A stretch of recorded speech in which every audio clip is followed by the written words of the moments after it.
Bonjour à tous, mon nom c'est Mike et bienvenue sur ma chaîne Les Mystères du Paranormal. Si vous êtes quelqu'un qui tripait sur le paranormal, eh bien abonnez-vous parce que j'ai l'intention de faire des vidéos sur tout ce qui touche au paranormal, que ce soit les ovnis, Bigfoot, Dogman, les phénomènes inexpliqués, les fantômes, poltergeists, les anciennes civilisations avancées, tout ce qui englobe le paranormal, je vais probablement faire une vidéo dessus dans l'avenir. Aujourd'hui, ce que je voulais parler, c'est le phénomène Missing 411. Ceux qui ne connaissent pas le phénomène Missing 411, ça englobe des disparitions mystérieuses qui se produisent dans les parcs nationaux ou les alentours. C'est un phénomène qui a été découvert récemment. Par contre, ce phénomène-là s'étire sur des dizaines et des dizaines et des dizaines et des dizaines d'années. Ce phénomène-là a été découvert par David Paulides, un ancien policier qui a servi pendant 20 ans dans la police aux États-Unis. Il a été dans les SWAT, dans l'intervention, il est devenu détective. Et maintenant, David il est à la retraite, c'est plus un enquêteur et il se concentre sur son projet Missing 411. À ce jour, il a écrit 9 livres, dont son dernier livre, Missing 411 Canada, qui relate des disparitions mystérieuses dans les provinces du Canada, bien évidemment. Il y a 2 documentaires sous sa ceinture, il y a des dizaines de conférences, des centaines d'entrevues, et puis tout ça est disponible, pas tous, mais la plupart sont disponibles sur YouTube. Si vous parlez anglais, si vous comprenez l'anglais, je vous recommande d'aller les écouter, c'est quand même assez intéressant. Ce que je vous recommande le plus, c'est d'écouter son documentaire, le deuxième qu'il a fait, Missing 411, The Haunted, qui parle justement du phénomène Missing 411, mais qui s'applique uniquement aux chasseurs, des gens qui sont expérimentés dans la forêt, qui sont armés. Des fois, ça fait des années qu'ils vont dans des endroits où ils vont, puis ils vont disparaître tout simplement sans laisser de traces. Évidemment, ce n'est pas toutes les disparitions qui s'affichent dans Missing 411, dans ce phénomène-là. Parce qu'on sait, à chaque jour, à chaque année, il y a des centaines de personnes qui vont disparaître dans les parcs nationaux. Chaque jour, ça peut arriver. Mais les cas qui nous intéressent, c'est des cas dont la disparition est difficilement explicable. Dans le fond, ce que je veux dire, c'est qu'on exclut ici les attaques d'animaux. Si c'est de la prédation animale, c'est exclu. Évidemment, si un animal attaque une personne, ça laisse des traces, du sang, un corps. Les cas de noyade sont exclus.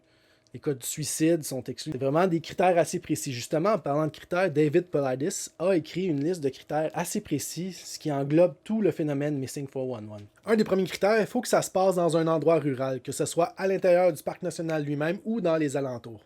Les heures des disparitions vont toujours être les mêmes, vers la fin de l'après-midi, le début de la soirée.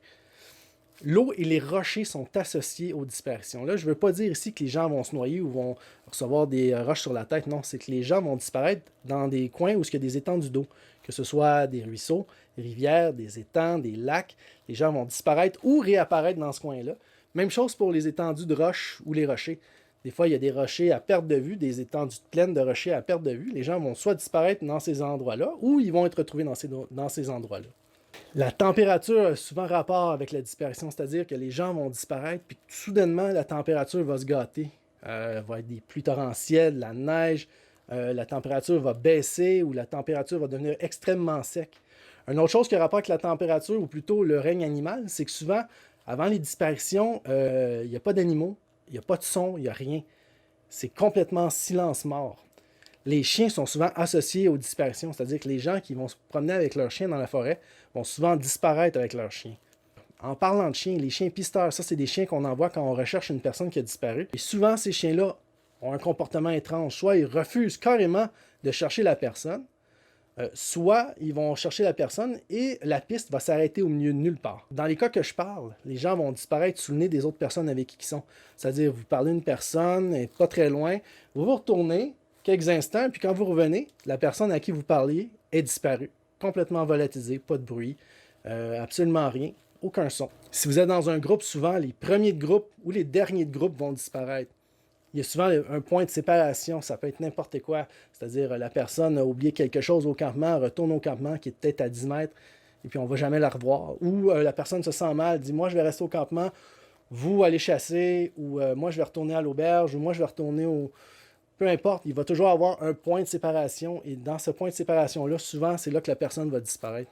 Si la personne est retrouvée, généralement, elle est retrouvée décédée, et la cause de la mort est inconnue. Pas de signe de viol, pas de violence, pas de trauma. Les médecins ne savent juste pas de quoi la personne est décédée. Souvent, les personnes qui sont cherchées pendant des semaines vont être retrouvées dans un endroit qui a déjà été fouillé, voire des centaines de fois. C'est pareil comme si la personne avait été déposée là. Ou sinon, les gens sont retrouvés dans des endroits difficiles d'accès, voire impossibles d'accès, à moins d'avoir de l'équipement d'alpiniste ou de l'équipement professionnel pour y accéder. Quand on trouve les personnes, il va leur manquer généralement des morceaux de linge, le t-shirt, les jeans, le manteau. Généralement, ils vont être sans vêtements. Et le plus important, il va leur manquer leurs souliers ou leurs bottes. Dans la plupart des cas de Missing 411, les souliers et les bottes manquent à l'appel. Et si on regarde ces bas, eh bien, les bas vont être propres. Pour une personne qui a disparu pendant des jours dans la forêt et qu'on retrouve ses bas super propres, c'est absolument pas normal. Si jamais on retrouve une personne vivante, la personne va être généralement dans un état d'inconscience ou de semi-conscience. Elle va être extrêmement confuse. Puis le plus mystérieux là-dedans, c'est qu'elle n'aura aucun souvenir de la façon dont elle est arrivée ici. Et un des derniers critères, c'est que souvent les comportements des gens avant une disparition vont être bizarres. Des fois, les gens vont marcher en groupe d'amis, puis une des personnes là-dedans va tout simplement tourner et se diriger dans le bois, même si on l'interpelle, même si on court après, la personne va quand même continuer d'avancer, comme si la personne était en transe, et va continuer sans arrêt jusqu'à temps qu'elle disparaisse. Et ça englobe en gros les critères de disparition de Missing 411. Maintenant que vous connaissez les critères, je voulais vous donner quelques exemples de cas qui s'apparentent au phénomène Missing 411. Donc, Gia Fuda, c'est une étudiante du collège Bellevue aux États-Unis, dans l'État de Washington, juste à côté de la ville de Seattle. Gia, même si elle a 18 ans, habite toujours avec ses parents, et vu que ça se passe en temps de pandémie, les cours au collège Bellevue sont annulés et se font en ligne. Gia n'est pas à l'aise de prendre ses cours à la maison, donc elle se rend à la bibliothèque du collège et elle suit ses cours en ligne là.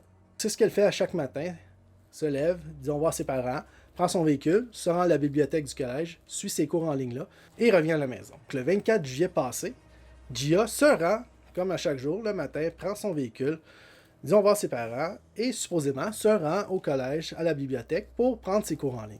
À 11h30 le soir, ses parents se rendent compte que Gia est toujours pas de retour et qu'elle a donné aucun signe de vie. Tentent de la rejoindre sur son téléphone. Rien à faire, elle répond pas.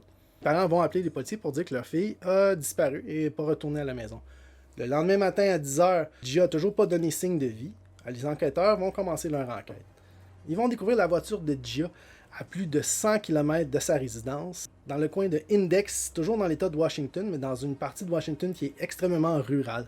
Et petite parenthèse ici, David Paulides dit que dans ce coin-là, il y a déjà eu une douzaine de disparitions qui sont relatées dans les livres Missing 411. Ils vont se rendre compte que la voiture a manqué d'essence et que Gia a dû paniquer parce que sa voiture n'était pas tout à fait sur le bord du chemin, était un peu en travers de la route. C'est pour ça que sa voiture a attiré l'attention et qu'ils ont découvert que c'était la sienne. À l'intérieur de la voiture, les enquêteurs vont trouver sa sacoche. Par contre, ils vont se rendre compte que son cellulaire n'est pas dans la voiture, mais elle se trouve dans une zone morte où les ondes cellulaires ne se rendent pas. Les enquêteurs vont même trouver que quelques kilomètres avant, il y a un petit café et Gia Fuda est aperçue sur une vidéo de surveillance où est-ce qu'elle achète un café et un petit porte-clés Bigfoot. Donc, avec ces informations-là, ils vont commencer des recherches massives dans le coin où ils ont trouvé la voiture. Et surtout que vu qu'ils ont une vidéo d'elle où elle est vivante, eh bien, l'espoir de la trouver vivante est encore très grand. Il va finalement y avoir une équipe canine de chiens pisteurs qui va se rendre là. Et les chiens pisteurs vont suivre la piste de Gia Fuda sur 3 km sur cette route-là qui est complètement entourée de forêt. Et pour une raison inexpliquée, ils vont perdre la piste au moment où Gia semble avoir rentré dans les bois de façon inexpliquée et inattendue. L'endroit où les chiens ont perdu la piste de Gia, c'est un endroit extrêmement escarpé qui est difficile d'accès. Donc, comme je l'ai dit, des recherches massives pour retrouver Gia vont se mettre en branle. Ils vont donc la chercher pendant 6 jours. Après 6 jours, ils vont faire une découverte. Ses souliers vont être par terre. Sa Bible va être par terre. Son cellulaire et son cahier de notes. Donc, les chercheurs commencent à concentrer leurs recherches dans ce coin-là où ils ont trouvé les effets personnels de Gia. 2 jours plus tard, on retrouve finalement Gia. Gia qui va être complètement désorientée. Elle va être retrouvée à moitié dans un étang, presque nue. Et quand on va lui demander qu'est-ce qu'elle fait là, ses réponses font pas de sens. Elle dit qu'elle cherche un pont. Les secouristes vont se rendre compte qu'elle est complètement confuse et puis ils vont finalement l'amener à l'hôpital. Gia va finalement se remettre complètement de son aventure. Par contre, il reste des questions qui n'ont pas de réponse. Donc, qu'est-ce qu'elle faisait à plus de 100 km de sa résidence? Encore là, on ne sait pas. Et ce qui est le plus étrange dans ça, c'est que Gia croyait que ça faisait seulement 3 jours qu'elle était perdue dans le bois, quand ça faisait en fait 9. Il s'est à se demander qu'est-ce qui s'est passé pendant ces 6 jours-là dont elle ne se souvient pas. Pendant les 3 jours qu'elle se rappelle, elle se souvient d'avoir eu très chaud et qu'elle a survécu en buvant de l'eau et en mangeant des baies sauvages. Les critères de disparition ici. Son comportement est étrange avant sa disparition, c'est-à-dire, au lieu de se rendre à la bibliothèque du collège, elle se rend à 100 km de sa résidence. Au lieu de continuer à marcher sur une route passante, décide de rentrer dans le bois. Les chiens vont perdre sa piste. On va finalement retrouver ses souliers.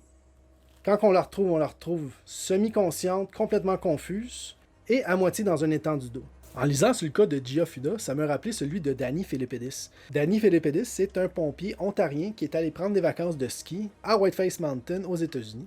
Pendant qu'il descendait la montagne en ski, le groupe d'amis avec qui il était ont décidé, eux, de rentrer. Lui, il leur a dit « Ok, c'est beau, vous pouvez rentrer, moi, je vais continuer à descendre. » Et puis, c'est la dernière fois qu'on l'a vu sur le Whiteface Mountain.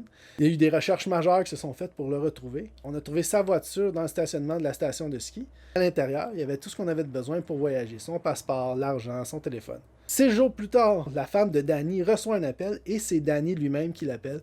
Complètement confus, il sait pas où ce qui est. Finalement, sa femme le convainc d'aller vers les autorités. Les autorités l'ont récupéré et ils ont dit qu'il était complètement confus.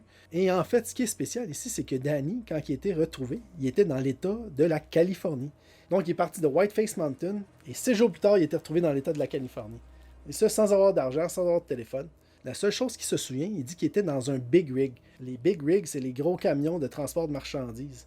Et puis, il dit aussi qu'il a dormi beaucoup.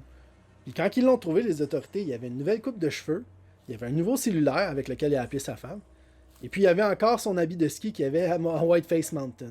À ce jour, Danny se souvient absolument pas de comment il a fait pour se rendre du point A au point B. Et c'est pour ça que ça me rappelle un peu l'histoire de Gia Fuda, parce que pendant 6 jours, elle n'a aucune idée de ce qu'elle faisait ou où elle était. Prochain cas, c'est le cas de Nathan.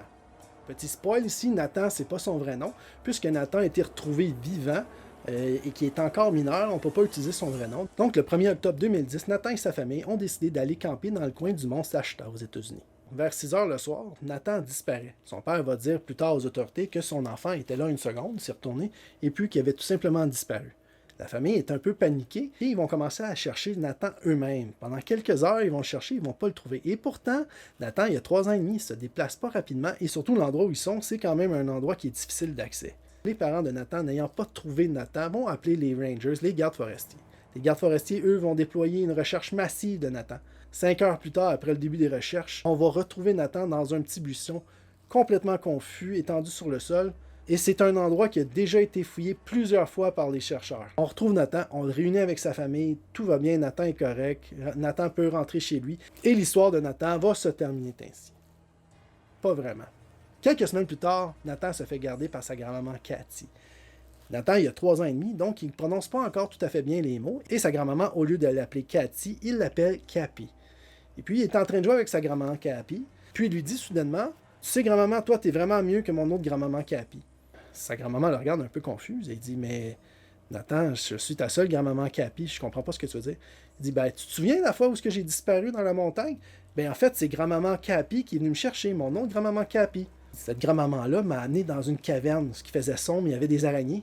Il y avait aussi des armes à feu par terre, des sacoches par terre, des sacs à main, mais ils étaient tous recouverts de poussière. Il y avait aussi des androïdes qui étaient accrochés au plafond, des genres de robots, mais ils étaient inertes. Et là, grand-maman Cappy me demandait de déféquer sur un petit bout de papier blanc par terre. Mais j'avais pas envie d'y aller. Alors je lui ai dit non.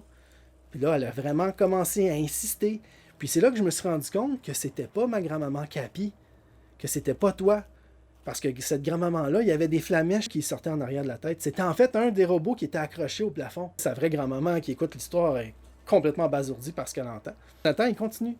Il dit, puis cette grand-maman-là, elle m'a expliqué que ma maman, c'est pas ma vraie maman. En fait, on m'a mis dans le ventre de maman quand j'étais petit. Mais qu'en fait, je viens de l'espace. Et finalement, vu que j'avais pas besoin d'aller aux toilettes, elle m'a dit, va-t'en dans cette direction-là, il va y avoir des gens qui vont te trouver. Je me suis dirigé dans la direction, puis la dernière chose que je me souviens, les gens m'ont trouvé. Cathy, qui est vraiment pas contente, elle appelle son fils, elle lui demande « Hey, quel genre d'émission tu fais regarder à mon petit-fils, toi? Il vient de me raconter une histoire qui fait aucun sens. » Là, le père de Nathan, lui, il dit au téléphone « Oui, c'est cette histoire-là, mais il me l'a raconté mot pour mot la semaine passée aussi. » Donc, plus tard, la vraie grand-maman a commencé à réfléchir en se disant « Mais je vois pas où est-ce que Nathan aurait pu trouver cette histoire-là. » Ce qui est arrivé à Cathy, c'est qu'elle s'est souvenu que plus tôt dans l'année, est allée camper avec un de ses amis dans le coin où Nathan a disparu.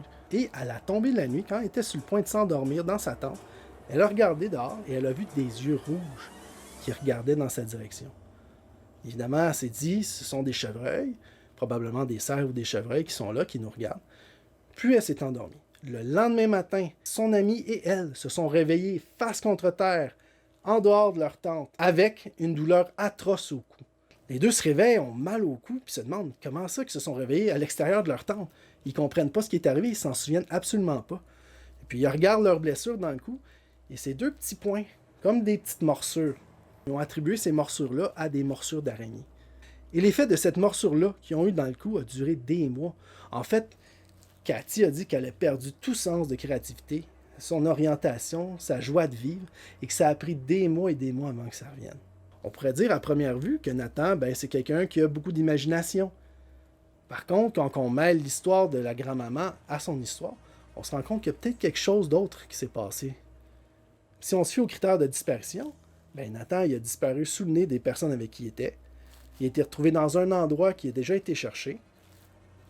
Il était confus, couché sur le sol. La grand-maman, même chose, s'est réveillée le lendemain. Elle était dans sa tente et s'est retrouvée face contre terre sur le sol. Aucune idée de comment elle est arrivée là. Si on réunit ça ensemble, ça fait un beau gros mystère. Le prochain cas que je vous parle, c'est celui de Thomas Messick, ou Tom Messick. Tom Messick, c'est un homme de 82 ans, un ancien militaire, un vétéran, avec 55 ans d'expérience en termes de chasse et pêche. Il enseignait les techniques de survie en forêt, la chasse, la pêche. C'est quelqu'un qui était extrêmement à l'aise en forêt. Tom, sa famille et des amis ont un chalet en commun et ils se rendent là chaque année pour chasser environ pendant une semaine. Le 15 novembre 2015, Tom et ses amis et sa famille se rendent à leur chalet commun. En arrivant là-bas, ils décident d'aller à la chasse dans un endroit un petit peu plus au sud, juste à côté d'un petit lac et d'une petite montagne. En arrivant là-bas, ils vont stationner leur véhicule à côté du lac. Le groupe est constitué de 7 personnes et ils vont le diviser en guetteurs et chasseurs. 4 guetteurs, 3 chasseurs. 4 guetteurs vont se mettre au pied de la montagne, tandis que 3 chasseurs vont faire le tour de la montagne et vont tenter de ramener les chevreuils et le gibier vers les 4 guetteurs qui sont au pied de la montagne. Les 4 guetteurs qui se trouvent au pied de la montagne sont séparés d'environ 300 pieds chaque. Ils peuvent évidemment pas se parler ni se voir, mais ils sont tous équipés d'une radio pour communiquer. Les 7 personnes qui sont dans le groupe ont une radio et une arme de chasse avec eux. Tom va se situer le plus au nord, c'est-à-dire celui qui se trouve complètement à l'extrémité, celui qui est le plus loin du petit lac. Après 2 heures de chasse où ils ne trouvent absolument rien, c'est même bizarre tellement il n'y a pas de faune, les chasseurs vont donc décider de se regrouper aux voitures pour retourner au chalet pour chasser dans le coin du chalet. Lorsque le groupe se retrouve autour de la voiture, se rend compte que Tom manque à l'appel. Le groupe, en voyant que Tom n'est toujours pas avec eux, vont tenter de communiquer avec lui via la radio. Aucune réponse. Ils vont donc décider de se rendre à sa dernière position. Tom était assis sur un petit rocher face à la colline et c'était un des guetteurs, c'était celui qui était le plus au nord. Ils vont donc se rendre là, ils vont se rendre compte que Tom n'est toujours pas là. Mais considérant son âge et son expérience en forêt, ils savent très bien que Tom n'est pas très loin, qu'ils vont probablement le trouver dans les prochaines minutes. Donc le groupe commence à chercher. Ils vont chercher les environs, vont rien trouver. Finalement, ils vont faire appel aux gardes forestiers, aux rangers, qui eux vont venir en support. Ils vont continuer toute la nuit de chercher Tom. Le fils de Tom, qui faisait partie du groupe, est tellement confiant qu'ils vont trouver leur père, qu'il appelle sa mère, il lui dit « Écoute, on a perdu papa dans la forêt, mais inquiète-toi pas, on va le trouver, c'est sûr. » La mère, qui était un peu plus inquiète, elle dit « Non, je vais débarquer, je vais venir vous aider. » Le fils de Tom lui dit « Non, inquiète-toi pas, maman, c'est sûr qu'on va le trouver, il est pas très loin, inquiète-toi pas. » Je viens le petit matin, aucune trace de Tom Messick, et là, une recherche massive va se mettre en branle. Plusieurs corps policiers qui vont joindre aux recherches. Il va y avoir la garde nationale, des pompiers, des équipes canines, des plongeurs. Il va y avoir au moins 300 personnes à un moment donné qui vont chercher Tom Messick.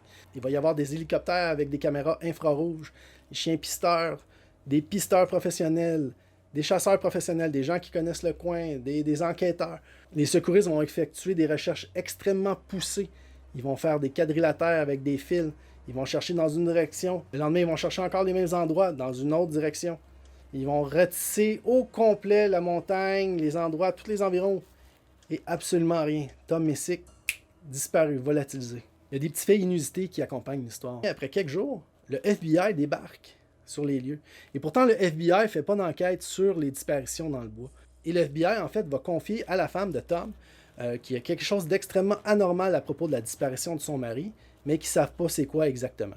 Et ça va vraiment intriguer David Paulides de savoir que le FBI a débarqué et s'est intéressé au cas de Thomas Messick.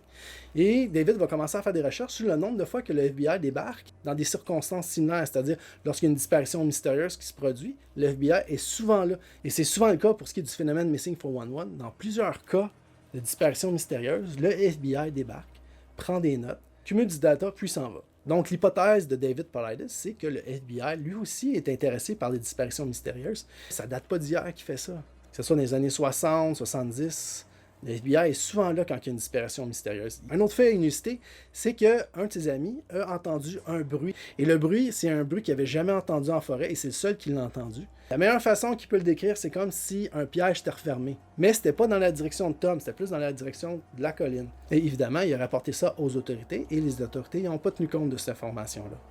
Et dernier fait inusité, environ 10 jours après la disparition de Tom Messick, Fred Drum, un homme de 68 ans qui habite un petit peu plus au sud, habite sur sa ferme, a disparu lui aussi. Même chose que pour Tom, des recherches massives, des équipes canines, des gens au sol, plusieurs corps policiers, des hélicoptères équipés de caméras infrarouges. Et à ce jour, on n'a toujours pas trouvé Fred Drums ou Tom Messick. Donc ici, c'est quoi les critères qui entourent la disparition de Tom Messick? Il y a un point de séparation. Il était assis sur un rocher. Et c'était le premier de fil pour les guetteurs. Et à ce jour, on n'a absolument, mais absolument rien trouvé de Tom Messick. Malgré les centaines de personnes qui ont cherché, les hélicoptères, les chiens, aucune trace de Tom Messick. Pareil comme s'il s'était volatilisé dans les airs. Et c'est ce qui conclut ma première vidéo sur l'effet Missing 411. Si vous avez aimé ça, abonnez-vous à la chaîne, je vais probablement en faire d'autres. Et des cas de Missing 411, il y en a à la tonne, il y en a qui sont encore plus bizarres que ceux que j'ai énumérés dans ma première vidéo. Merci beaucoup de vous être rendu jusqu'à la fin de la vidéo et je vous dis à la prochaine fois.